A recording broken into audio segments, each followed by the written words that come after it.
Hi, village സ്പേസിലേക്ക് എല്ലാവർക്കും സ്വാഗതം. എല്ലാവർക്കും സുഖമല്ലേ? നമുക്കറിയാമല്ലോ ഇന്നത്തെ ദിവസത്തിൻ്റെ പ്രത്യേകത. ലോകം മുഴുവൻ ഇന്ന് ന്യൂ ഇയർ ആഘോഷിക്കുന്ന ദിവസമാണ്. അപ്പോൾ പുതിയ ആശയങ്ങളും പുതിയ പ്രതീക്ഷകളും ഒക്കെ എല്ലാവർക്കും ഉണ്ടാവട്ടെ. നല്ല നല്ല ദിവസങ്ങളാകട്ടെ. കാര്യം നമ്മുടെയൊക്കെ ജീവിതത്തിൽ സുഖദുഃഖങ്ങളെല്ലാവരും അനുഭവിച്ചിട്ടുണ്ട് പല വിധത്തിലും. ഞങ്ങളെ സംബന്ധിച്ച് 2025 നിങ്ങളുടെയൊക്കെ ഒരു അനുഗ്രഹം കൊണ്ടും പ്രാർത്ഥനയും കൊണ്ടും ഞങ്ങൾക്കൊരു വീടുണ്ടാക്കാൻ പറ്റി. 2025 അതൊരു വലിയ കാര്യമല്ലേ. കാര്യം അത് സാധിക്കുമില്ലെന്ന് ഒരു ആഗ്രഹം മാത്രമായിരുന്നു. അതേതായാലും സാധിച്ചു. അതൊരു വലിയ ഭാഗ്യമാണ്. തീർച്ചയായിട്ടും നിങ്ങളുടെയൊക്കെ സപ്പോർട്ടുള്ളതുകൊണ്ടാണ് അതൊക്കെ മേടിക്കാൻ പറ്റും കേട്ടോ. അപ്പോൾ നിങ്ങൾക്കും നല്ല നല്ല കാര്യങ്ങൾ ഈ 2026 തൊട്ട് ഉണ്ടാകട്ടെ. ജീവിതത്തിൽ നല്ല നല്ല പ്രതീക്ഷകളും കാര്യങ്ങളും ഒക്കെ ഉണ്ടാകട്ടെ. അപ്പോൾ എല്ലാവർക്കും ഹൃദയം നിറഞ്ഞ ഒരു പുതുവത്സര ആശംസകൾ അറിയിക്കുന്നു. ഈ ഒരു ദിവസം എല്ലാം കൊണ്ടും നല്ലതല്ലേ. അപ്പോൾ തീർച്ചയായിട്ടും മധുരം തന്നെ ആയിരിക്കും ഏറ്റവും നല്ലത്. നമുക്ക് നല്ലൊരു പായസം ചെയ്യാം അല്ല. ഇനിയുള്ള ദിവസങ്ങൾ മധുരം ആയിക്കോട്ടെ. അപ്പോൾ പായസം റെഡിയാക്കാനായിട്ട് നമ്മൾ ആദ്യമേ തന്നെ ഇതേപോലെ ഒരു ചെറിയ കപ്പിനകത്ത് കുറച്ച് ചവ്വരി അത് ഒരു പാത്രത്തിൻ്റെ അകത്തോട്ട് ഇട്ട് കൊടുക്കുക. അതിനുശേഷം കുറച്ച് വെള്ളം കൂടെ ഇങ്ങോട്ട് ഒഴിച്ച് വെക്കാം. കാരണം ഇതൊന്ന് കുതിരുകയും ചെയ്യണം. ഒരു 10-30 മിനിറ്റെങ്കിലും ഇരിക്കട്ടെ. 2 ക്യാരറ്റ്, ഇത് ഏകദേശം ഒരു 300 ഗ്രാമേ ഉള്ളൂ. ഈ ക്യാരറ്റിൻ്റെ തൊലിയൊക്കെ നമ്മൾ നല്ലപോലെ ചിരണ്ടി കഴുകി വൃത്തിയാക്കി വെച്ചിരിക്കുന്നതാണ്. ഇത് നമുക്കൊന്ന് അരിഞ്ഞിടും.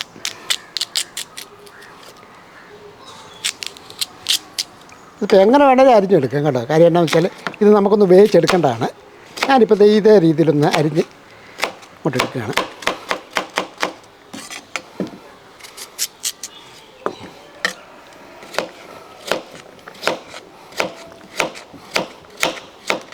വേറെ ആയതുകൊണ്ട് പായസമല്ല പിന്നെ എന്താ വെക്കണ്ടേ അല്ലേ.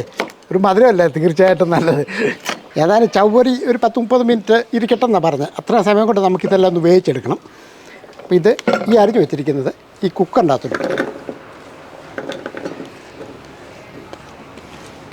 ഇതിൻ്റെ അകത്തോട്ട് കുറച്ച് അണ്ടിപ്പരിപ്പ്, ഇതേപോലെ കുറച്ച് അണ്ടിപ്പരിപ്പ് അങ്ങോട്ട് ഇട്ട് കൊടുക്കുക. അണ്ടിപ്പരിപ്പ് ഇട്ട് കൊടുത്തതിന് ശേഷം ഇതിൻ്റെ അകത്തോട്ട് കുറച്ച് പഞ്ചസാര ആദ്യമേ അങ്ങോട്ട് ഇട്ട് കൊടുക്കുക. ഇതേപോലെ. കാര്യം പഞ്ചസാര നമുക്ക് പിന്നീട് ആവശ്യമുണ്ട്. പഞ്ചസാര ഇട്ട് കൊടുത്തതിന് ശേഷം നമുക്ക് കുറച്ച് വെള്ളം കൂടെ അതിൻ്റെ അകത്തോട്ട് ഒഴിച്ച് കൊടുക്കാം. കാര്യം ഇതൊന്ന് വേകണം.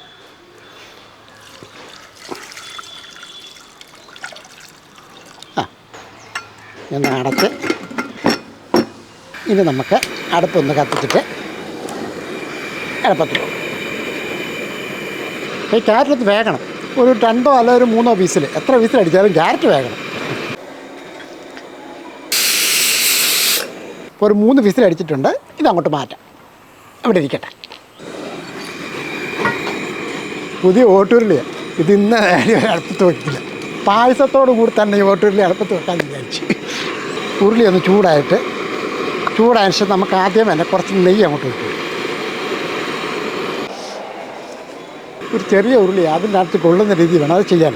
നെയ്യെല്ലാം ഒന്ന് ഉരുകിയതിന് ശേഷം ഇതേപോലെ ഒരു 3/4 പാത്രം സേമിയ അങ്ങോട്ട് ഇട്ടു. അപ്പം നന്നായിട്ടൊന്ന് ഇളക്കി കൊടുക്കണം. കാര്യം ഈ ഓട്ടുരുളിയൊക്കെ ആകുമ്പോഴത്തേക്കും നല്ല ചൂടാണ്. അപ്പം തീ കുറച്ച് വെച്ച് വേണം ഇത് വാർത്തെടുക്കാൻ. നമ്മുടെ പായസം ക്യാരറ്റ് സേമിയ പായസം കേട്ടോ. ഇപ്പോഴത്തേണ്ട ഈ സേമിയ ഉള്ളത് ഇതേപോലെ ഒരു ചെറിയ ബ്രൗൺ നിറമായിട്ടുണ്ട്. അതിന് ശേഷം കുറച്ച് വെള്ളം അങ്ങോട്ട് ഒഴിച്ച് കൊടുക്കുക. കുറച്ച് വെള്ളം ഒഴിച്ചു കൊടുക്കുക. ഇനി ഇതിൻ്റെ അകത്തോട്ട് ഏകദേശം 1/2 മണിക്കൂറോളം ആയിട്ടുണ്ട്. ഇതിൻ്റെ അകത്തോട്ട് ആ ചവ്വരിയും കൂടെ ഇട്ട് കൊടുക്കുക. ഇനി ഇത് രണ്ടും നല്ലപോലെ ഒന്ന് വേകണം. ഇതിൻ്റെ അകത്ത് കിടണം നന്നായിട്ടൊന്ന് വേകട്ടെ. ഇത് നമുക്കൊന്ന് അടച്ചു വെക്കാം. ഇടയ്ക്ക് നമുക്കൊന്ന് ഇളക്കി കൊടുക്കുകയും ചെയ്യണം. അപ്പോൾ ഇതൊന്ന് വേകട്ടെ. ആ സമയം കൊണ്ട് ക്യാരറ്റൊക്കെ വെന്തോ നോക്കട്ടെ. അപ്പോൾ ഇതിൻ്റെ പ്രഷറൊക്കെ പോയി നമുക്ക് നോക്കാം ക്യാരറ്റൊക്കെ വെന്തോന്ന്. ക്യാരറ്റൊക്കെ വെന്തിട്ടുണ്ട്. ക്യാരറ്റൊക്കെ വെന്തതിന് ശേഷം നമുക്ക് ഇതിപ്പം വലിയ ചൂടൊന്നുമില്ല കേട്ടോ. ഇതേപോലെ ഒരു ജാറെടുത്തിട്ട് ഈ വെന്ത ക്യാരറ്റും അണ്ടിപ്പരിപ്പും എല്ലാം ഇതിൻ്റെ അകത്തോട്ട് ഇട്ട് കൊടുക്കാം.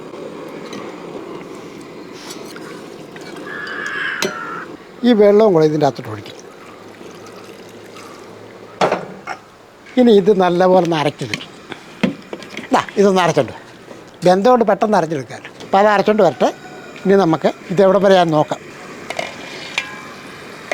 അപ്പം നമുക്കൊന്ന് ഇളക്കി കൊടുക്കാം. ചെറിയ തീയിൽ തന്നെ വേണം ഇത് ചെയ്യാൻ. കാര്യം തീ കൂട്ടിക്കഴിഞ്ഞാൽ അടിക്ക് പിടിക്കും. അപ്പം നമ്മുടെ സേമിയായും ചവ്വരിയൊക്കെ ഒന്ന് വെന്തിട്ടുണ്ട്. ഇതിനകത്ത് വെള്ളവും ഒന്ന് വറ്റിയിട്ടുണ്ട്. ഇതേ കണ്ടോ, ഈ ഒരു രീതിയിലാകുമ്പോഴത്തേക്ക് നമുക്ക് ഇതിൻ്റെ അകത്തോട്ട് ഈ പാലൂടെ അങ്ങോട്ട് ഒഴിച്ചു. 2 കവർ പാലൊഴിക്കണം, നമുക്കൊന്നേ ഒഴിച്ചിട്ടുള്ളൂ.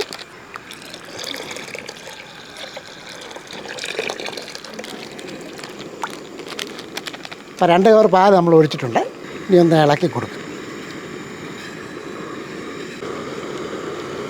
നമ്മൾ പറയത്തില്ല കൈവിടാതെ ഇളക്കി കൊടുക്കുന്നുണ്ട്. കാര്യം പാൽ ഒഴിച്ച് കഴിയുമ്പോഴത്തേക്കുണ്ട് ഇത് പെട്ടെന്ന് തന്നെ കുറുകി ഇത് അടുക്കി പിടിക്കാൻ സാധ്യതയുണ്ട്. അതുകൊണ്ട് ചെറിയ തീയിൽ ഇതിങ്ങനെ കൈവിടാതെ ഇളക്കി കൊടുക്കണം. അപ്പോൾ ഇതേപോലെ ചെറുതായിട്ട് തിള വരുന്നുണ്ട്. ഈ സമയത്ത് തന്നെ ഇതിൻ്റെ അകത്തോട്ട് ആവശ്യത്തിനുള്ള പഞ്ചസാര ഇട്ട് കൊടുക്കുക. മധുരമൊക്കെ നമ്മുടെ ഇഷ്ടത്തിന് കേട്ടോ. പഞ്ചസാരയൊക്കെ ചേർത്തതിന് ശേഷം ഇങ്ങനെ ഇളക്കി അങ്ങോട്ട് കൊടുക്കുക. ഞാൻ പറഞ്ഞില്ല കൈവിടാതെ ഇത് ഇളക്കി കൊടുത്തുകൊണ്ടേയിരിക്കണം. അരയ്ക്കാൻ കൊടുത്തിരിക്കുന്നത് റെഡി ആയിട്ടുണ്ട്. ക്യാരറ്റും അണ്ടിപ്പരിപ്പും അപ്പോൾ ഇതിനകത്തൊരല്പം പഞ്ചസാര നമ്മൾ ഇട്ടിട്ടുണ്ട്. ഒരു പക്ഷേ ഇതുകൂടി ഇട്ടിട്ട് നോക്കണം, ആവശ്യത്തിന് പഞ്ചസാരയൊക്കെ മധുരം നോക്കണം. ഇനി ഇതുകൂടെ അങ്ങോട്ട് ഇട്ട് കൊടുക്കാം.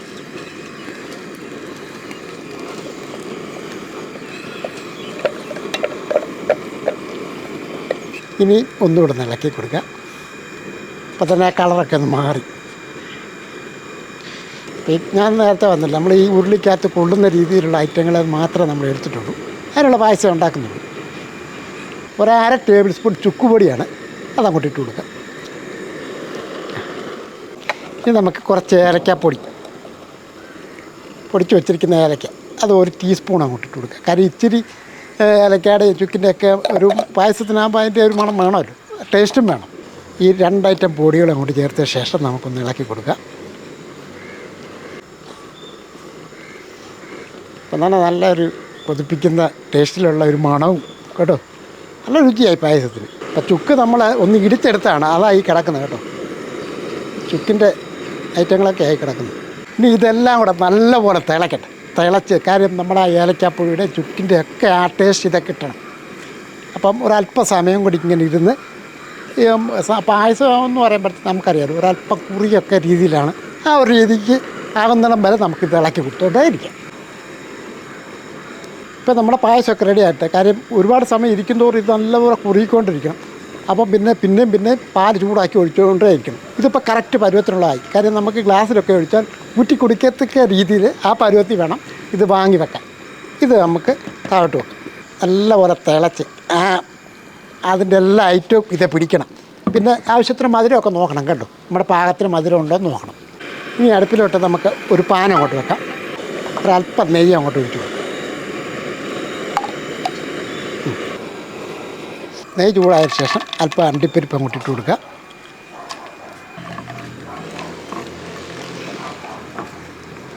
കൂട്ടത്തിൽ കുറച്ച് മുന്തിരിങ്ങ അതും ഇട്ടു. മുന്തിരിങ്ങായി ഒക്കെ അങ്ങോട്ടിട്ട്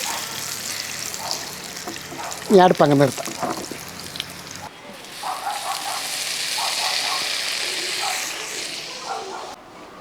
അപ്പോൾ നിങ്ങൾക്ക് ഇതിൻ്റെ അകത്ത് വേണമെങ്കിൽ മിൽക്ക് മേഡൊക്കെ വേണമെങ്കിൽ ഒരു അല്പം ഒഴിച്ചു കൊടുക്കാം കേട്ടോ. അതൊക്കെ നമ്മുടെ ഇഷ്ടത്തിന് ചേർക്കാവുന്നതാണ്. ഇത് തീർച്ചയായിട്ടും നല്ല ടേസ്റ്റി ആയിട്ടുള്ള ഒരു പായസം തന്നെ, കാണുമ്പോഴേ അറിയാമല്ലോ നല്ല രുചികരമായൊരു പായസമാണ്.